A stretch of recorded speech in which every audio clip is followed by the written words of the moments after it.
नमस्कार दोस्तों, DK education classes में आपका स्वागत है। जैसा कि दोस्तों आपको यूपी पुलिस कांस्टेबल भर्ती का बहुत दिनों से इंतज़ार था। आखिरकार आज 23 दिसंबर 2023 को यूपी पुलिस कांस्टेबल 2023 का विज्ञापन जारी हो गया है, जिसमें पदों की कुल संख्या 60,244 है। पदों का विवरण इस प्रकार से: अनारक्षित के 24,102 पद, ईडब्ल्यूएस के 6,024 पद, अन्य पिछड़ा वर्ग के 16,264 पद, अनुसूचित जाति के 12,650 पद, अनुसूचित जनजाति के 1,204 पद। पदों की कुल संख्या 60,244। आरक्षित नागरिक पुलिस के पद पर भर्ती हेतु पुरुष तथा महिला अभ्यर्थी पात्र होंगे। परीक्षा के पूर्व किसी भी समय रिक्तियों की संख्या परिवर्तित की जा सकती है। भर्ती किसी भी समय या भर्ती के किसी स्तर पर बिना कोई कारण बताए निरस्त की जा सकती है। ऑनलाइन आवेदन 27/12/2023 से प्रारंभ होंगे। ऑनलाइन आवेदन जमा करने की अंतिम तिथि 16/1/2024। शुल्क समायोजन: आवेदन में संशोधन की अंतिम तिथि 1 जनवरी 2024 रखी गई है। आवेदन शुल्क कितना है? आवेदन शुल्क 400 रुपये निर्धारित किया गया है। इसके लिए क्या क्या अर्हता हैं ये देखते हैं। नागरिक अभ्यर्थी भारत का नागरिक हो, तिब्बत शरणार्थी हो और भारत में स्थायी निवास के अभिप्राय से 1 जनवरी 1962 के पूर्व भारत आया हो। और योग्यता देखते हैं। शिक्षण योग्यता क्या है? यूपी पुलिस कांस्टेबल भर्ती के लिए भारत में विधि द्वारा स्थापित बोर्ड द्वारा 10वीं एवं 12वीं कक्षा उत्तीर्ण या सरकार द्वारा मान्यता प्राप्त उसके समकक्ष अर्हता होनी चाहिए। तो साथियों, अभ्यर्थी 12वीं पास हो। आवेदन करते समय अभ्यर्थी को अपेक्षित शिक्षण अर्हता अवश्य धारित करनी चाहिए। उसकी अंक तालिका अथवा प्रमाण पत्र तत्समय उसके पास उपलब्ध होने चाहिए। अपेक्षित शिक्षण अर्हता हेतु परीक्षा में सम्मिलित हुए अथवा एफियर सम्मिलित होने वाले एफरिंग छात्र पात्र न होंगे। तो साथियों, जिस किसी ने 12वीं की परीक्षा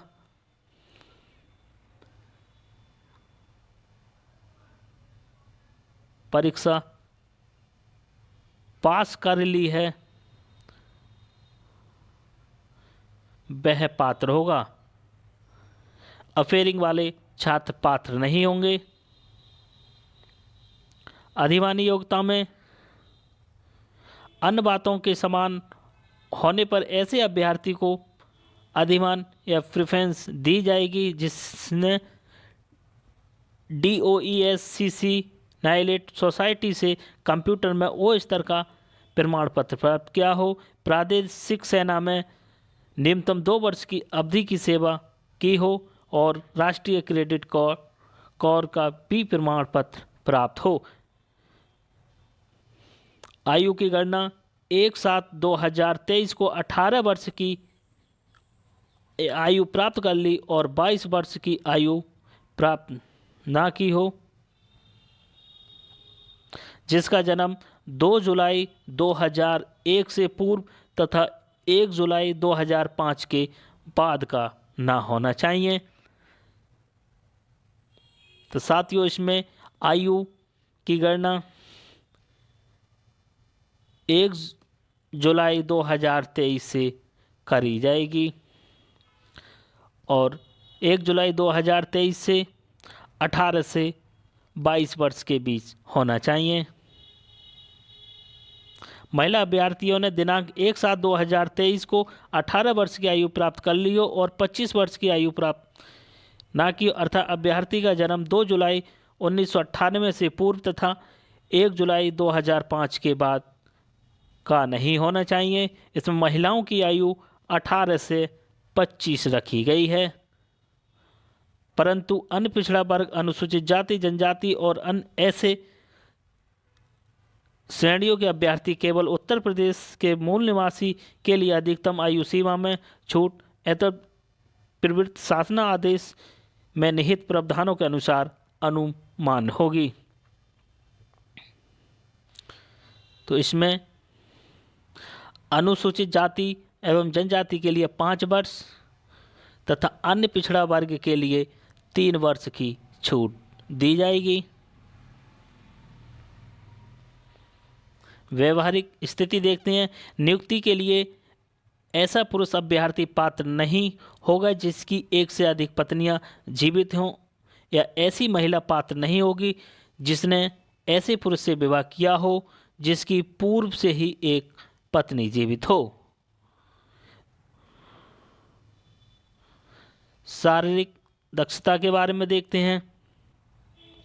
किसी अभ्यर्थी को सेवा में किसी पद पर तब तक नियुक्त नहीं किया जाएगा जब तक कि मानसिक एवं शारीरिक दृष्टि से उसका स्वास्थ्य अच्छा ना हो और वह किसी ऐसे शारीरिक दोष से मुक्त ना हो कि जिससे उसे अपने कर्तव्य का दक्षतापूर्ण पालन करने में बाधा पड़ने की संभावना हो। उत्तर प्रदेश पुलिस आरक्षी तथा मुख्य आरक्षी सेवा नियमावली 2015 यथा संशोधन के नियम 6 के अनुसार शारीरिक रूप से विकलांग व्यक्ति पुलिस सेवा के लिए अर्ह नहीं होंगे। भर्ती प्रक्रिया। ये चयन उत्तर प्रदेश आरक्षी एवं मुख्य सेवा नियमावली 2015 यथा संशोधन, उत्तर प्रदेश पुलिस आरक्षी तथा मुख्य आरक्षी सेवा प्रथम संशोधन नियमावली 2017 समय समय पर यथा संशोधन के अधीन किया जाएगा। यह नियमावली बोर्ड की वेबसाइट upb.gov.in पर अभ्यर्थियों के अवलोकन हेतु उपलब्ध है। भर्ती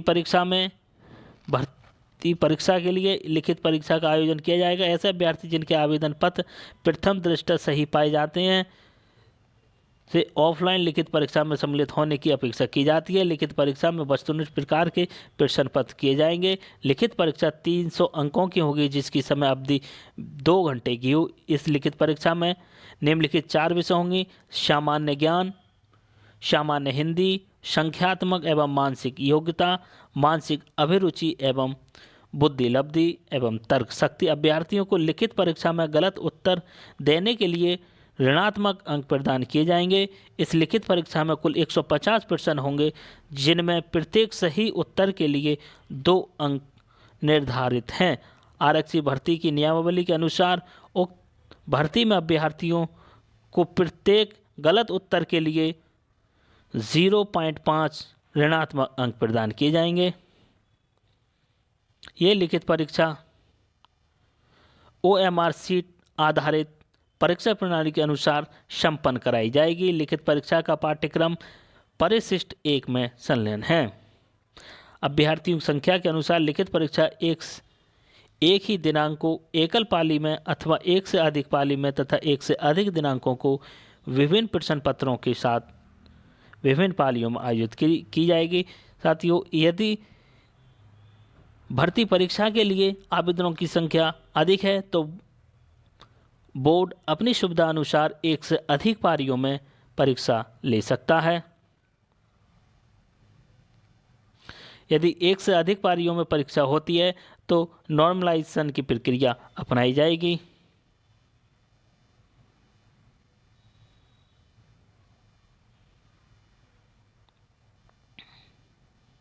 लिखित परीक्षा अभिलेखों की समीक्षा एवं शारीरिक मानक परीक्षण एवं शारीरिक दक्षता परीक्षा की तिथियां व समय की सूचना यथा समय बोर्ड की वेबसाइट पर प्रदर्शित की जाएगी। अभिलेखों की समीक्षा तथा शारीरिक मानक परीक्षा।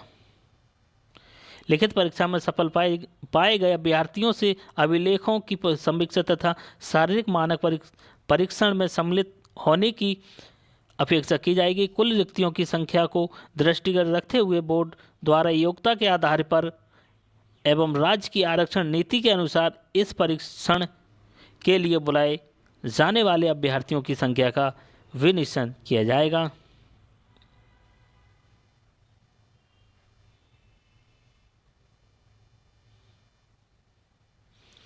अभ्यर्थी की शारीरिक मानक परीक्षण फिजिकल स्टैंडर्ड्स टेस्ट पीएसटी। पुरुष अभ्यर्थियों के लिए न्यूनतम शारीरिक मानक निम्नलिखित हैं। उसकी ऊंचाई सामान्य, अनपिछड़ा वर्ग, अनुसूचित जाति एवं जनजाति। सामान्य, अनपिछड़ा वर्ग एवं अनुसूचित जाति के पुरुष अभ्यर्थियों के लिए न्यूनतम ऊंचाई 168 सेंटीमीटर रखी गई है। अनुसूचित जनजाति के पुरुष अभ्यर्थियों के लिए न्यूनतम ऊंचाई 160 सेंटीमीटर होनी चाहिए तथा सीना सामान्य, अनपिछड़ा वर्ग और अनुसूचित जाति के अभ्यर्थियों के लिए न्यूनतम सीने का मापन 79 सेंटीमीटर बिना फुलाए और कम से कम 84 सेंटीमीटर फुलाने पर, और अनुसूचित जनजाति के अभ्यर्थियों के लिए 77 सेंटीमीटर बिना फुलाए और कम से कम 82 सेंटीमीटर फुलाने पर होना चाहिए। न्यूनतम 5 सेंटीमीटर सीने का फुलाव अनिवार्य है। महिला अभ्यर्थियों के लिए ऊंचाई सामान्य, अनपिछड़ा, अनुसूचित जाति की महिला अभ्यर्थियों के लिए न्यूनतम ऊंचाई 162 सेंटीमीटर, अनुसूचित जनजाति की महिला अभ्यर्थियों के लिए न्यूनतम ऊंचाई 147 सेंटीमीटर होनी चाहिए। महिला अभ्यर्थियों के न्यूनतम वजन 40 किलोग्राम। अभिलेखों की संयुक्त शारीरिक मानक परीक्षण की विस्तृत प्रक्रिया का निर्धारण बोर्ड द्वारा किया जाएगा। इसे यथासमय बोर्ड की वेबसाइट पर अभ्यर्थियों की सूचनार्थ प्रदर्शित किया जाएगा। यदि कोई अभ्यर्थी अपने शारीरिक मानक परीक्षण से असंतुष्ट है तो वह परीक्षण के ठीक पश्चात उसी दिन वही आपत्ति दर्ज कर सकता है। ऐसी आपत्तियों के समाशोधन के लिए बोर्ड प्रत्येक स्थान पर एक अपर पुलिस अधीक्षक को नोडल अधिकारी के नाम निर्देशित करेगा।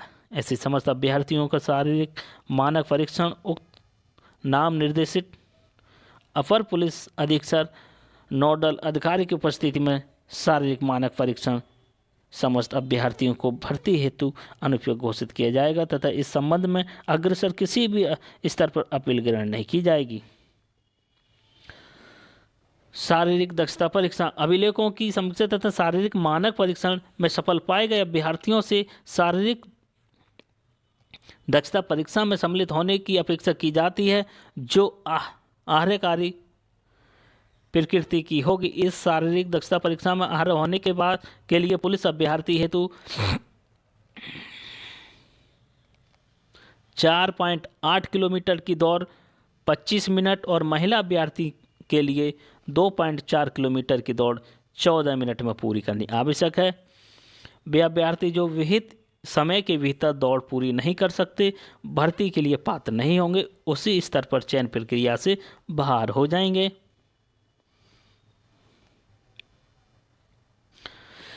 चयन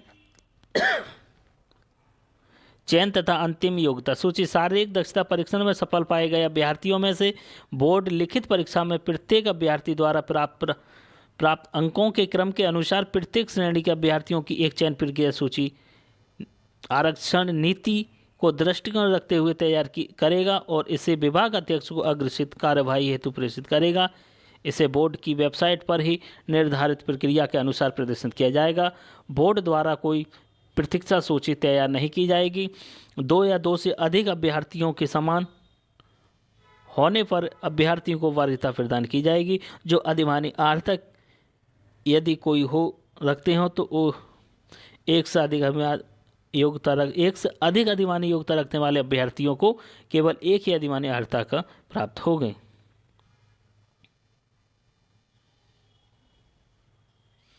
इसमें आरक्षण की बात दी हुई है। अनुसूचित जनजाति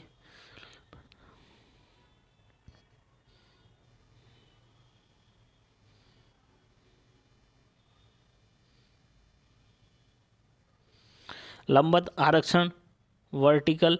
अनुसूचित जाति प्रतिशत 21%, अनुसूचित जाति को 21% आरक्षण दिया गया तथा आयु में अधिकतम छूट 5 वर्ष और उन्हें जाति प्रमाण पत्र अनुसूचित जाति पर होना चाहिए। अनुसूचित जाति की कैंडिडेट पर जाति प्रमाण पत्र होना चाहिए जो जिलाधिकारी, अतिरिक्त जिलाधिकारी, सिटी मजिस्ट्रेट, उप जिला मजिस्ट्रेट, तहसीलदार, जिला समाज कल्याण द्वारा प्रमाणित होना चाहिए। अनुसूचित जनजाति के लिए भी 5 वर्ष आयु सीमा में 5 वर्ष की छूट दी गई है और इनका भी प्रमाण पत्र जिला अधिकारी सिटी मजिस्ट्रेट, उप जिला अधिकारी, तहसीलदार, समाज कल्याण अधिकारी द्वारा प्रमाणित होना चाहिए। अन्य पिछड़ा वर्ग के लिए 27% का आरक्षण दिया गया है और इन्हें भी आयु सीमा में 5 वर्ष की छूट दी गई है। जाति प्रमाण पत्र जिला अधिकारी, अतिरिक्त जिला अधिकारी, सिटी मजिस्ट्रेट, उप जिला अधिकारी, तहसीलदार चाहिए। आर्थिक रूप से कमजोर अभ्यर्थियों के लिए इन्हें आयु सीमा में कोई छूट नहीं दी गई है और इनका जाति प्रमाण पत्र जिला अधिकारी, अतिरिक्त जिला अधिकारी, सिटी मजिस्ट्रेट, उप जिला अधिकारी तथा तहसीलदार द्वारा प्रमाणित होना चाहिए। स्वतंत्रता संग्राम सेनानियों के लिए 2%, सीटियों में 2%, भूतपूर्व सैनिकों के लिए 5%, होमगार्ड के लिए केवल 5%, महिला अभ्यर्थियों के लिए 20% आरक्षण की व्यवस्था की गई है।